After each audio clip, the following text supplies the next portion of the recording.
آج میں پاکستان کے تمام نوجوانوں سے مخاطب ہونا چاہتا ہوں، اور میں آپ کو 8 فروری پولنگ ڈے کے حوالے سے اہم ہدایات اور فرائض سونپنا چاہتا ہوں۔ آپ تک کوئی پاکستان تحریک انصاف کا نمائندہ پہنچے یا نہ پہنچے، آپ تک آپ کو امیدوار پہنچے یا نہ پہنچے، یہ فرائض آپ نے خود سر انجام دینے ہیں۔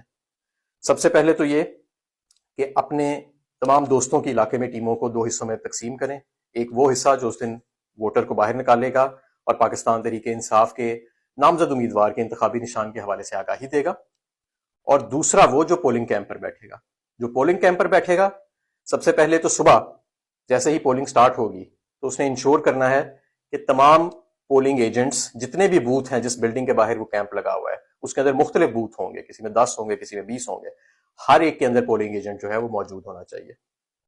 نمبر 2، اگر پولنگ ایجنٹ کو اندر نہیں بیٹھنے دیا جاتا، وہاں پر آپ پرامن احتجاج کریں، اس کی ویڈیو بنائیں، وہاں پر میڈیا کو بلائیں، پریزائڈنگ آفیسر کو کنفرنٹ کریں پرامن طریقے سے اور اسے پوچھیں، اور ساتھ ویڈیو بنائیں کہ وہ پولنگ ایجنٹ پاکستان تحریک انصاف کا اندر کیوں داخل نہیں ہونے دے رہا۔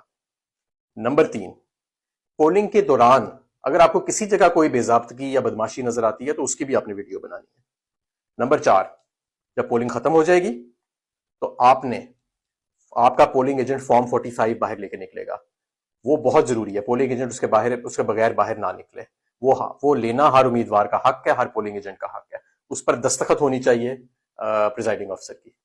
اور آخر میں جب وہ آپ کے پاس یہ پرچی آ بھی جائے فارم 45 کی، تو آپ نے وہاں انتظار کرنا ہے اور پریزائڈنگ آفیسر کو وہ سیلڈ بوریاں لے کے باہر نکلے گا، اس کو بحفاظت ریٹرننگ افسر کے دفتر تک پہنچانا ہے اور اس کا پیچھا کرنا ہے، اور ساتھ پرامن طریقے سے ویڈیو بنانی ہے۔ پرامن طریقے سے پیچھا کرنا ہے، پرامن طریقے سے اس کی ویڈیو بنانی ہے۔